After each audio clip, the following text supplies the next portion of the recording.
একটু পর্যবেক্ষণ করলেন যে দেখি তো এরা কি পারে।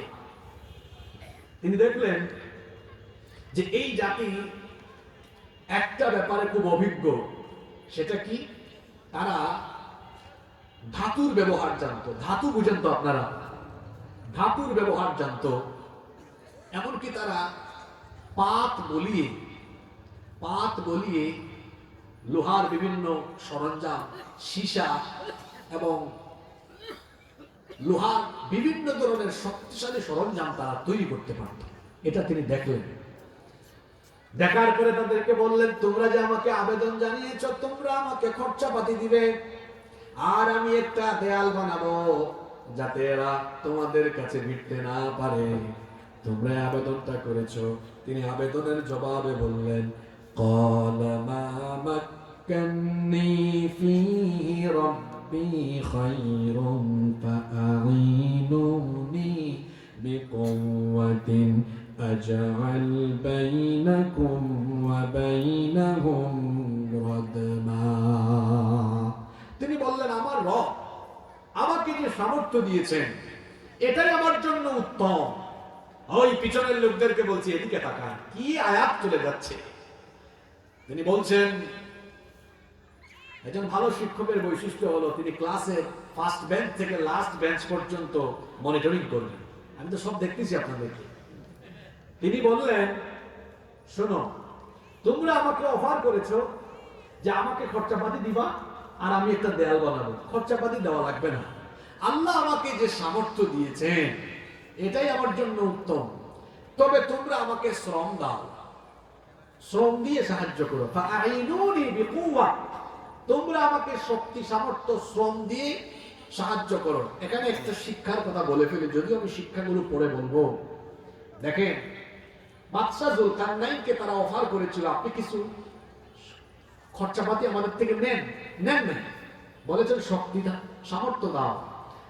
এখান থেকে একটু শিক্ষা নেন।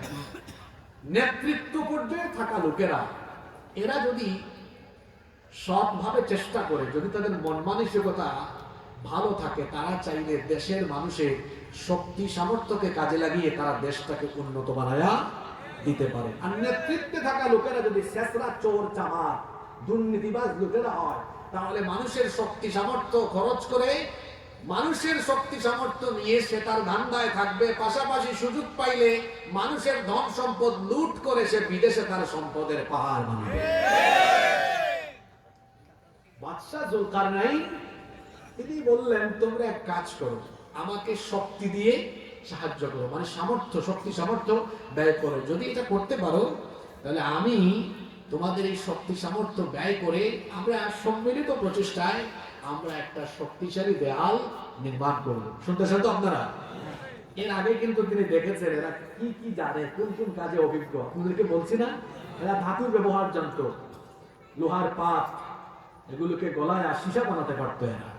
তিনি এটা দেখলেন। এরপরে তিনি এদেরকে বললেন, শোনো, আতুনি যুবারাল হাদিদ, তোমরা আমাকে লোহার পাত এনে দাও। কথা বুঝে থাকলে বলেন, লোহার কি এনে দাও? ছাত্র ভাইরা এখানে আসে না পড়ালেখা করে? তোমরা কি মনে করছো কোরআন ধর্মীয় কিতাব? দেখো, বিজ্ঞানের আয়াত শুরু হয়েছে। একটু পরে এই আয়াতগুলো আমি সায়েন্টিফিক ভাবে ব্যাখ্যা করব। আল্লাহর কোরআন কি সায়েন্টিফিক! এত চমৎকার কথাগুলো আল্লাহ এখানে বলেছেন। হ্যাঁ, লোহা আর তামা, বিজ্ঞান এগুলোকে কিভাবে ব্যাখ্যা করে আর আল্লাহর কোরআন কিভাবে ব্যাখ্যা করেছে, এটা একটু পরে তুলে ধরবো। লোহার নামে কিন্তু কোরআন শরীফে একটা সূরা আছে, সূরাতুল হাদীদ। আল্লাহর কোরআন তো এমনিতেই সায়েন্টিফিক। এই কোরআনে ৬,০০০-এর উপরে আয়াত আছে, তার মধ্যে ১,৫০০ আয়াত আছে বিজ্ঞানের বিভিন্ন তত্ত্ব উপাত্তের উপরে। সুবহানাল্লাহ পড়বেন না আপনারা? আমি নিজে কোরআনিক সায়েন্সের ছাত্র, কোরআন বিজ্ঞান নিয়ে আমার অনার্স মাস্টার্স করা, এগুলো নিয়ে তো পড়াশোনা করে আসছি। এখানে ১,৫০০-এর উপরে বিজ্ঞানের তত্ত্ব উপাত্তমূলক বহু আয়াত আছে। সুবহানাল্লাহ পড়েন। তো বাদশা জুলকারনাইন বললেন, তোমরা লোহার পাত আনো। জোরে বলেন তো, কি আনতে বললেন? এদেরকে বললেন, তোমরা লোহার পাত আনো। এরা এবার লোহার পাত আনতে গেল। লোহার পাত এনে তারা কি করলো শোনেন, হাত্তা ইযা সাওয়া বাইনা الصدفين قال انفخوا। লোহার পাত এনে এই দুই পাহাড়ের মাঝখানে যে জায়গাটুকু ছিল, এটা এই স্পেস শূন্য জায়গাটা তারা ফিল আপ করে দিয়েছে। শুনতেছেন কথা? এদিকে একটা পাহাড়, এদিকে একটা পাহাড়, মাঝখানটা লোহার পাত এনে এনে এনে এনে তারা কি করলো, ভরে দিল। এই যে আমার বাম পাশে একটা স্কুল আছে, এই স্কুলে যদি ইট গাঁথুনি দেওয়া হয়েছে, যখন ইটগুলো একটার পাশে একটা, একটার পাশে আরেকটা রাইখা যদি ইটের সারি সারি বসানো হতো, আর যদি বালি আর সিমেন্টের প্রলেপ দেওয়া না হইতো, তাহলে এটা কি শক্তিশালী দেয়াল হইতো? হইতো না তো। এদেরকে বললেন তোমরা লোহার পাত আনো। এরা লোহার পাত আনলো। তিনি দুই পাহাড়ের মধ্যবর্তী শূন্য জায়গা লোহার পাত দিয়ে ভরে দিলেন। তারপরে বললেন এখন তোমরা নল নিয়ে আসো। নল বুঝেন তো আপনারা, পাইপের মতো যে পাইপ আর কি, পাইপই ধরেন, এটা আনো। তখন তো আর আধুনিকত প্রযুক্তি ছিল না। নল আনার পরে সবাইকে বলেন এখানে হাপড় দাও, মানে ফু দাও, ফুক দাও। যখন ফুক দেওয়া হলো, এই তামা তখন গলে উত্তপ্ত হয়ে, এই তামা উত্তপ্ত হয়ে গলে তখন এই বহু লোহার পাতগুলো গলে দিয়ে তারপরে একটা লোহার শক্তিশালী প্রাচীর বা ওয়াল তৈরি করা হলো। এখানেই কাজ শেষ না। তিনি বললেন হাত্তা ইযা জাআলাহু নারান ক্বালা আতুনি উফরিগ আলাইহি কিতারা। যখন এই লোহার পাত গলিয়ে শক্তিশালী একটা লোহার প্রাচীর বা ওয়াল হলো, তিনি এবার বললেন আতুনি উফরিগ আলাইহি কিতারা। এবার তোমরা কপার, কপার মানে কি? তামা, তামা নিয়ে আসো। খেয়াল করতেছেন আপনারা? প্রথমে লোহার পাত একত্রিত করে এটাকে উত্তপ্ত করে গলিয়ে এক করা হলো। এবার বললেন তামা নিয়ে আসো, কপার। এবার তিনি কি করলেন? ওই পুরো দেয়ালের উপরে তামা ঢেলে দিলেন। কি ঢেলে দিলেন?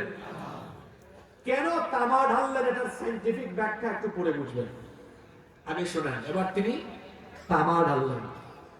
ঢেলে দেওয়ার পরে বিশাল এক শক্তিশালী প্রাচীর বা ওয়াল হয়ে গেল। এবার তিনি ওই মুসলিম সম্প্রদায়কে উদ্দেশ্য করে বললেন ফাবাসতাউ আন ইয়াযহারুহু ওয়া মাসতাতাউ লাহু নাকাবা।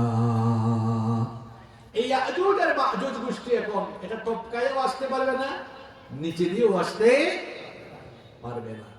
এই বিশাল একটা প্রাচীর নির্মাণ করার পরে তিনি বললেন قال هذا رحمة من ربي। এটা আমার রবের রহমত, এটা আমার রবের দয়া। খেয়াল করে দেখেন, এত বড় একটা কাজ সম্পন্ন করে নিজে ক্রেডিট নিলেন না। তিনি বললেন না এটা আমি করেছি, আমরা করেছি। আমরা তো 500 মিটার 1 কিলোমিটার রাস্তা আধা ইঞ্চি 1 ইঞ্চি লেফটি মেরে উদ্বোধন করে বলি আমি করেছি, আমরা করেছি। আর তিনি এত শক্তিশালী দেয়াল নির্মাণ করে বললেন এটা আমাকে দিয়ে যিনি করাইছেন তিনি কে? আমি করেছি, আমরা করেছি, আর আল্লাহ করিয়েছেন। পার্থক্য আছে না নাই?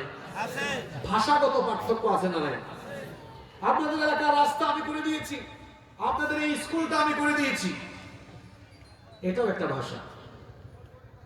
আমাকে দিয়ে আল্লাহ আপনাদের এলাকার স্কুল করাচ্ছেন, আমাকে দিয়ে আল্লাহ আপনাদের এলাকার রাস্তা করাচ্ছেন। দুইটা বাক্যের ভিতরে ভাষাগত পার্থক্য আছে না নাই? একটার মধ্যে আছে নিজের ক্রেডিট, আর আরেকটা বাক্যের ভেতরে আছে আল্লাহর শুকরগুজারি যে আমার কোনো ক্ষমতাই নাই, করাইছেন কে? আল্লাহ। জোরে বলেন করাইছেন কে? আল্লাহ। দেখেন বাদশা জুলকারনাইন যত বড় মাপের শাসক ছিলেন, ঠিক তত বড় মাপের বিনয়ী ছিলেন। মান তাওয়াদা লিল্লাহ রাফাআহু আল্লাহ। যে বিনয়ী হয় তার মর্যাদা বাড়ায় দেন কে? মানুষ কখনো জ্ঞান লাভ করে অহংকারী হয়, অথবা কোনো কোনো ক্ষেত্রে জ্ঞান লাভ করে বিনয়ী হয়। জ্ঞান লাভ করে যারা অহংকারী হয় এদের ধ্বংস অনিবার্য হয়, আর জ্ঞান লাভ করে যারা বিনয়ী হয় এদের সম্মান আরো বাড়ায় দেন কে? ক্ষমতাও বড় লোভের জিনিস, এটা বড় অ্যাট্রাক্টিভ, আকর্ষণীয়। ক্ষমতা পেয়েও কেউ কেউ আল্লাহর ভয়ে আরো ভীত হয়। যেমন আমরা খোলাফায়ে রাশেদার আমল যদি দেখি, তারা ক্ষমতাকে আভিজাত্য মনে করতেন না, বরং এটাকে বিরাট বড় দায়িত্বের বোঝা বা আমানত মনে করতেন, আর আল্লাহর ভয়ে সবসময় তারা ভীত বিহ্বল থাকতেন। সুবহানাল্লাহ।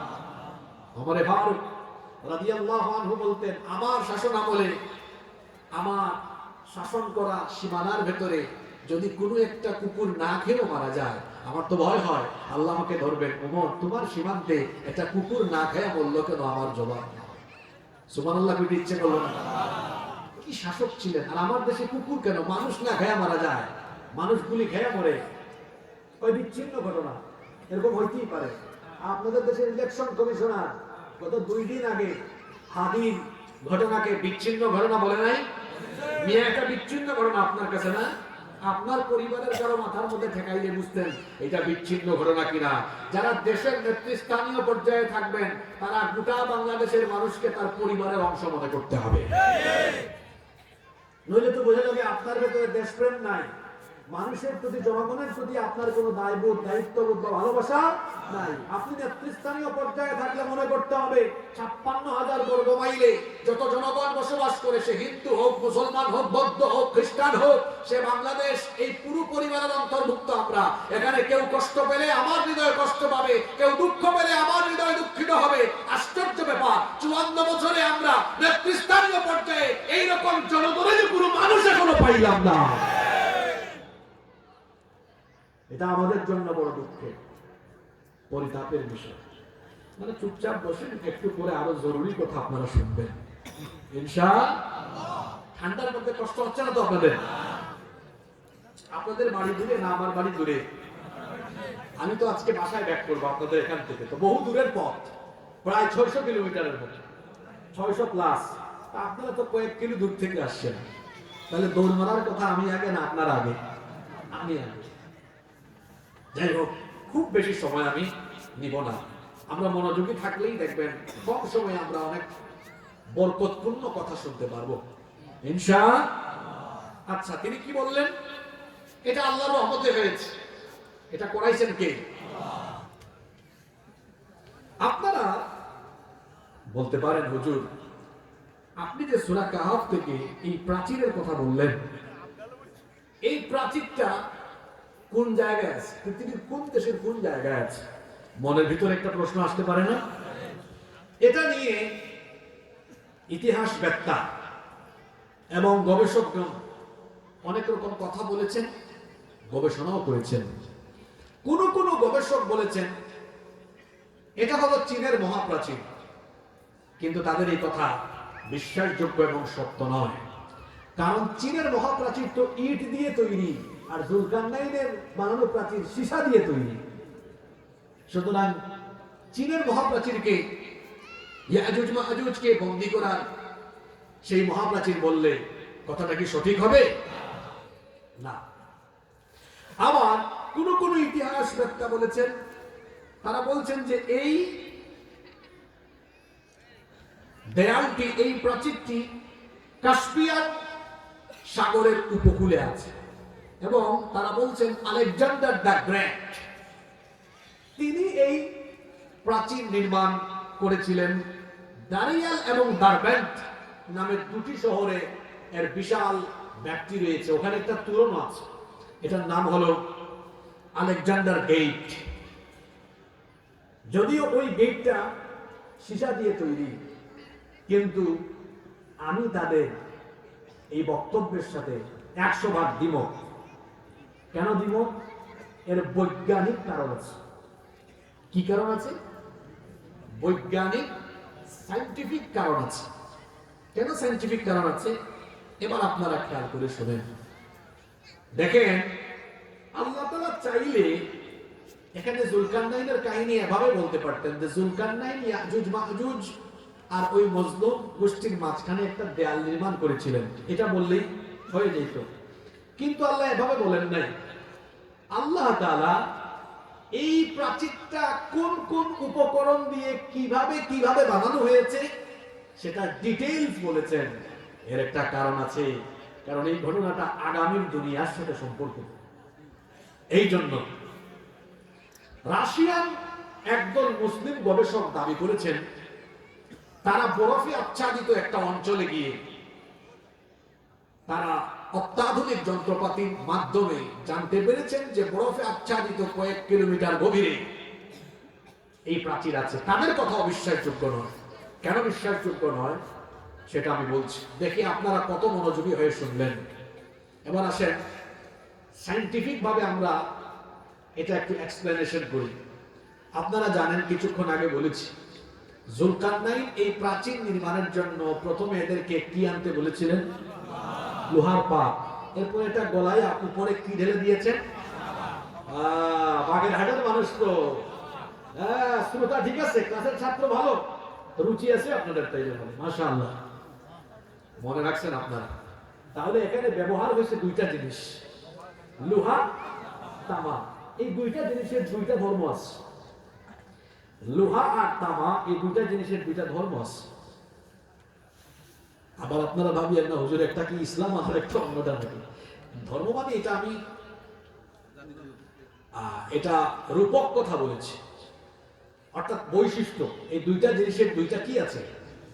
যেমন লোহার বৈশিষ্ট্য হলো লোহা যতই শক্তিশালী হোক সে যখন পানির সংস্পর্শে আসে লোহায় কি ধরে? মরিচা ধরে, জং ধরে। কিন্তু শক্তি বিবেচনা করলে তামার চেয়ে লোহার শক্তি বেশি। কিন্তু লোহার শক্তি বেশি হলে কি হয়েছে? এটা তো পানি ধরলেই, টাচ করলেই কি ধরে যায়? এটা কি লোহা দিয়ে নাকি তৈরি করা? এখানে আপনি পানি লাগান, দেখবেন জং ধরবে। কিন্তু তামা লোহার চেয়ে কম শক্তিশালী। তবে তামার একটা বৈশিষ্ট্য হলো তার মধ্যে কখনো জং। জুলকারনাইনের আমলে পৃথিবীতে বিজ্ঞান ছিল না, বিজ্ঞানের যন্ত্রপাতিও ছিল না, কিন্তু আল্লাহ তার মাথার ভিতর কি ঢুকাই দিয়েছেন দেখেন। যদি শুধু লোহা দিয়ে এটা নির্মাণ করা হতো, এত হাজার হাজার বছরের জং ধইরা মরিচা পইরা ইয়াজুজ মাজুজ এতক্ষণে এসে বাগের হাত খাইয়া দিত। ঠিক এই জন্য আল্লাহ তার মাথায় ঢুকাই দিয়েছেন জুলকারনাইন লোহার উপর তামা ঢালো, জং ধরবে না। আমার অনুমতি আসার আগ পর্যন্ত এই প্রাচীর পৃথিবীর কোন শক্তি ধ্বংস করতে পারবে না। আল্লাহু আকবার। চিন্তা করেছেন কি প্রজ্ঞা আল্লাহ তার মাথায় ঢুকায় দিয়েছেন? কত বড় প্রজ্ঞাবান আর বিচক্ষণ শাসক তিনি ছিলেন।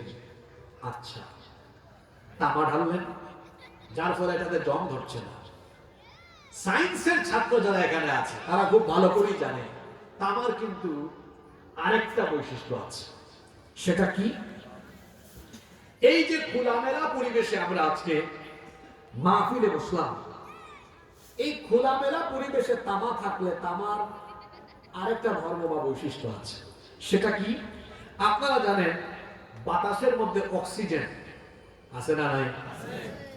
তামা যখন খোলামেলা জায়গায় থাকে তখন অক্সিজেনের সাথে এটা কানেক্টেড হয়ে অক্সিডেশন পদ্ধতিতে তামার উপরে একটা গ্রিন প্রোটেক্টিভ লেয়ার, সোজা বাংলায় যদি বলি, সহজ বাংলায় একটা সবুজ আস্তরণ বা আবরণ করে যায়। কথাটা আমি আবার রিপিট করি, এই রকম খোলামেলা পরিবেশে যখন তামা থাকে তখন বাতাসে থাকা অক্সিজেনের সাথে তামা অক্সিডেশন পদ্ধতিতে কানেক্টেড হয়ে তার উপরে একটা গ্রিন প্রোটেক্টিভ লেয়ার, সবুজ আবরণ করে যায়। এটা বিজ্ঞান বলে, বিজ্ঞানের ধারণা এটা। তাহলে বিজ্ঞানের এই ধারণাকে আমলে নিয়ে দেখা যাবে জুলকারনাইন বাদশা যে কয়েক হাজার বছর আগে লোহার ওই গেট, এই কি বলে, দেয়ালের উপরে তামা ঢেলে দিয়েছেন, তো এটা তো পরিবেশের সাথে থাকতে থাকতে এটার উপর গ্রিন লেয়ার পড়তে পড়তে পড়তে পড়তে পড়তে পড়তে এটা প্রকৃতির সবুজের সাথেই হারিয়ে গিয়েছে। এটা তো কোনো গবেষকের দ্বারা খুঁজে পাওয়া সম্ভব। কেন সম্ভব নয়? কারণ হলো এই ইয়াজুজ মাজুজ গোষ্ঠী পৃথিবী ধ্বংস হওয়ার সাথে সম্পর্কিত। পৃথিবী ধ্বংস হওয়ার কিছুকাল আগে এরা পৃথিবীতে নেমে আসবে। কিয়ামতের বড় বড় 10টা আলামত আছে না? এই বড় বড় 10টা আলামতের মধ্যে একটা আলামত হলো ইয়াজুজ মাজুজকে ওই যে বন্দী করে রাখিছিলেন বাদশা, নাম বলেন বাদশা, এরা কিয়ামতের আগে এবং কোন টাইমে আসবে এটাও বলি। একজন নবীর ইন্তেকাল এখনো হয় না। এই নবীর নাম কি? মরিয়ম পুত্র ঈসা আলাইহিস সালাম। ওনাকে আল্লাহ আসমানে উঠিয়ে নিয়েছেন। তিনি আসবেন। তিনি আসবেন, আসার পরে দাজ্জালকে কতল করবেন। এরপরে কিছুদিন পরে এই গোষ্ঠীটা বেরোয় আসবে। কেমনে বের হবে এটার একটা চমৎকার কাহিনী আছে। মনোযোগ আছে তো আপনাদের? যেই দিন বাদশা জুলকারনাইন এই প্রাচীরটা বানায়াছিলেন, ওই দিন থেকেই এই ইয়াজুজ মাজুজ গোষ্ঠী এই প্রাচীরটাকে ধ্বংস করার জন্য প্রতিদিন এরকম খুঁড়াখুড়ি করে। এরা খুঁড়াখুড়ি করতে করতে মানে প্রাচীরটা ভাঙতে ভাঙতে ভাঙতে ভাঙতে প্রায় 90 ভাগ কাজ শেষ করে ফেলে। মানে আর অল্প একটু কাজ করলে এটা কি হবে? ভেঙে যাবে। কিন্তু এরা 90 ভাগ কাজ বা শেষ দিকে এসে প্রতিদিন বলে থাক, বাকিটা আগামীকাল করবো। পরের দিন আইসা দেখে এই দেয়াল আবার পূর্বের অবস্থায় ফিরে গেছে। কি মুসিবতের মুসিবত! সারাদিন কাম করে সকাল থেকে সন্ধ্যা পর্যন্ত খুইরা খুইরা শেষ পর্যায়ে আসে, আর পরের দিন আইসা দেখে আবার এটা আগের জায়গায়। এটা মুসিবতের উপরে মুসিবত। দাজ্জাল যখন পৃথিবীতে আসবে, দাজ্জাল কিন্তু এসে গেছে। আল্লাহর নবীর জামানায় দাজ্জাল ছিল। বলবেন হুজুর দাজ্জাল কোথায় ছিল? হ্যাঁ, নবীর জামানায় দাজ্জাল ছিল। এটা বলতে গেলে আরো অনেক লম্বা সময় লাগবে। এই বিষয়ে ইউটিউবে আমার আলোচনা আছে। ফাতিমা বিনতে কাইস রাদিয়াল্লাহু আনহা লম্বা সেই হাদিস আছে। দাজ্জাল কিন্তু দুনিয়াতে এসে গেছে। আল্লাহর নবীর জামানায় দাজ্জাল ছিল নাকি আপনারা আজকে শুনবেন? এটা দাজ্জাল ছিল না। তিনটা আলামতের সাথে সম্পৃক্ত। বাইসানের খেজুর বাগান, পামারিয়া উপসাগরের হ্রদ এর পানি, আর জুগারের ঝর্ণা। ওই হাদিসে দেখবেন তিনটা। আপনারা এটা পড়ে নেবেন, ওইদিকে গেলে আমার প্রসঙ্গ আরেকটাতে চলে যাবে। যে বিষয় শুরু করে ওইটা শেষ করতে হবে। তো ফাতিমা বিনতে কাইস রাদিয়াল্লাহু আনহা লম্বা একখানা হাদিস আছে, যেখানে লাখাম এবং জুজাম গোত্রের 30 জন গিয়েছিলেন নৌ ভ্রমণে, এবং এরাই দাজ্জালের সাথে দেখা করেছেন। দাজ্জালের সাথে দেখা করে কথা বলেছেন। তারা ফিরে এসে নবীজিকে সব বলেছেন। নবীজি এটা উম্মতকে জানিয়েছেন। আপনারা ভাবিয়েন না দাজ্জাল পৃথিবীতে আসবে। দাজ্জাল এসে গেছে। একটা অচেনা দ্বীপে আল্লাহ তাকে বন্দী করে রেখেছেন। দাজ্জালের দাজ্জালীয় কাজ এখন পৃথিবীতে চলছে। বলবেন হুজুর কেমনে চলছে? কারণ দাজ্জালের রুহানি সন্তান হলো ইহুদিরা। ইহুদিরা তাদের মহান নেতা দাজ্জালের জন্য অপেক্ষা করছে, আর মুসলমানরা তাদের মহান নেতা ইমাম মাহদির জন্য অপেক্ষা করছে। আমরা বিশ্বাস করি ইমাম মাহদি এসে মুসলমানদেরকে সাথে নিয়ে গোটা পৃথিবীতে কালেমার পতাকা উড়াবে। আর ইহুদিরা বিশ্বাস করে যে দাজ্জাল এসে তাদের লিডার দাজ্জালের মাধ্যমে তারা পৃথিবী জয় করবে। তাদের এই স্বপ্ন দুঃস্বপ্নই থাকবে। তামাম পৃথিবীতে আপনারা যে মুসলমানদের এই দুরাবস্থা দেখছেন, এই দুরাবস্থা থাকবে না। আমাদের মহান নেতা ইমাম মাহদি আসবেন এবং তার নেতৃত্বে গোটা পৃথিবীকে আমরা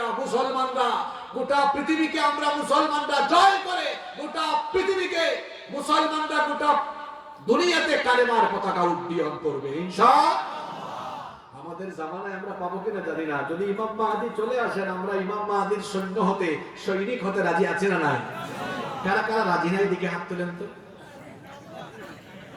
আচ্ছা, বোঝা যাচ্ছে খুব মনোযোগ আছে আমাদের। আলহামদুলিল্লাহ পড়েন।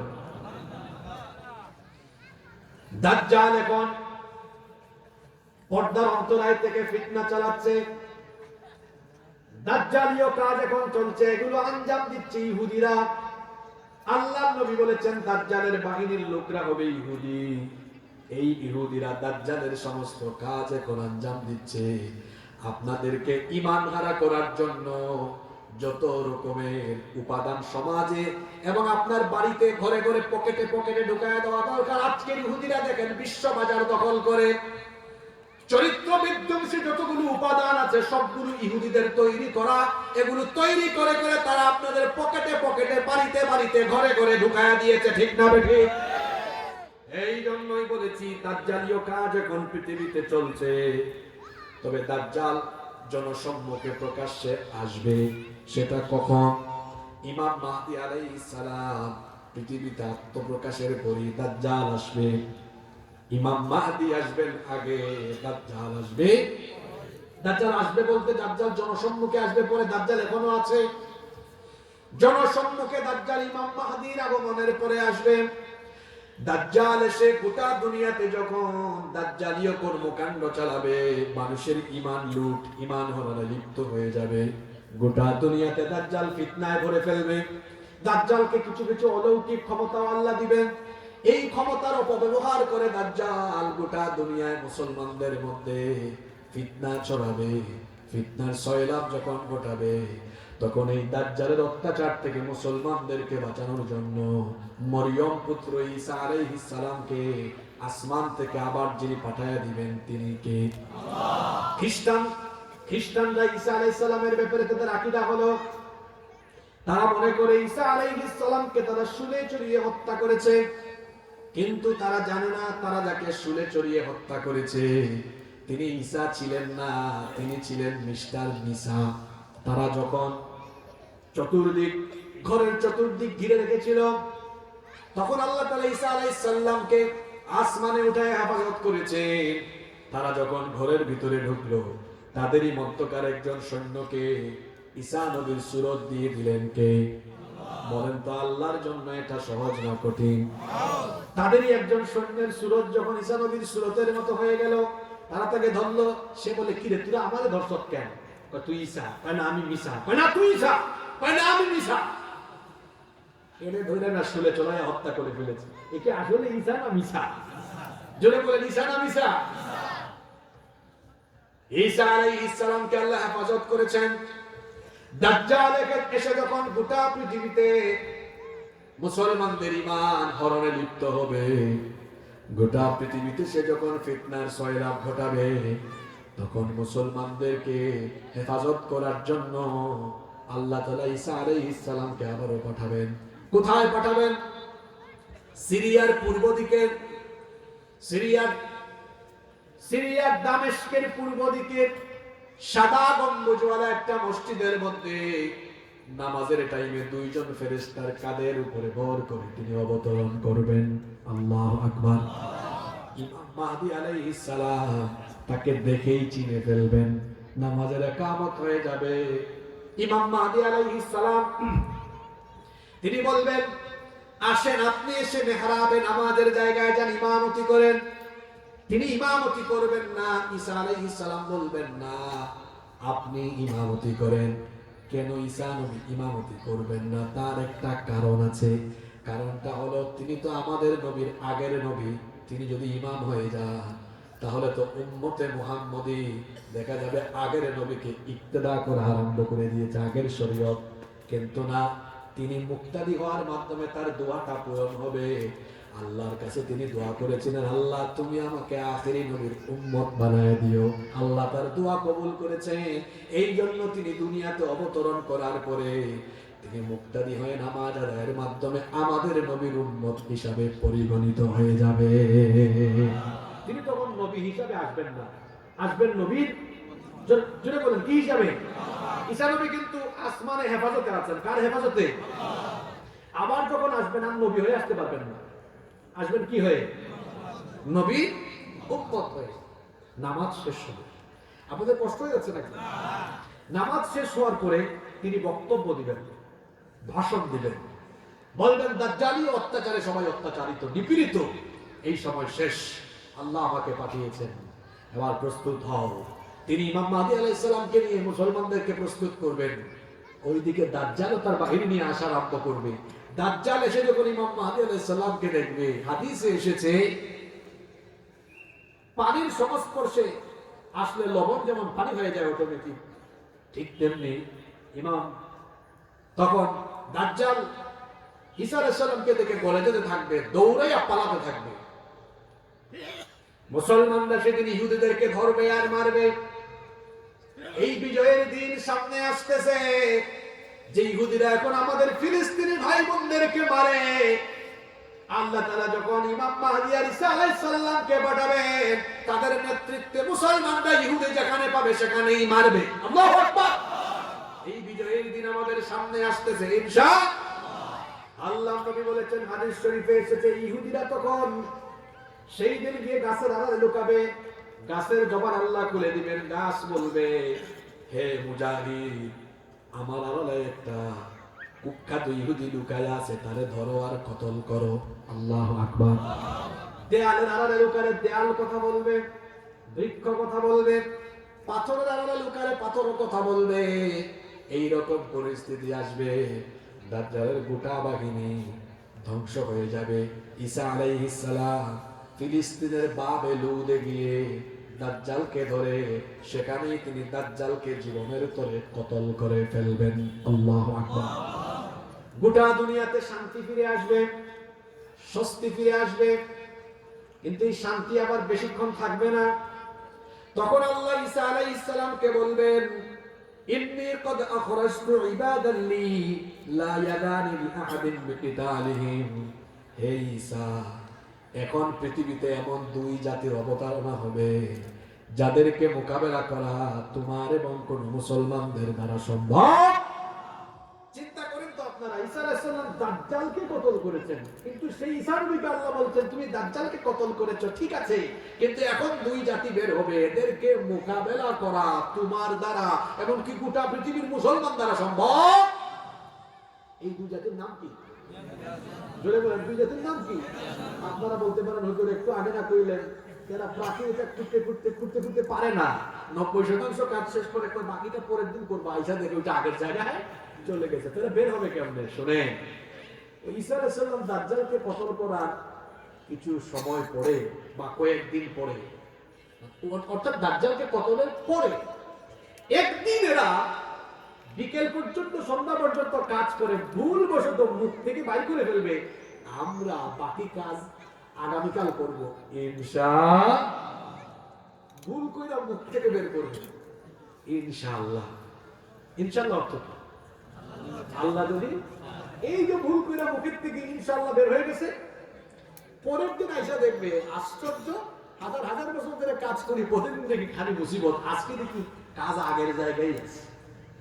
ওই দিন অল্প একটু কাজ করবে, সকালের প্রথমার্ধেই অল্প কাজ করেই দেখবে দেয়াল ধ্বংস।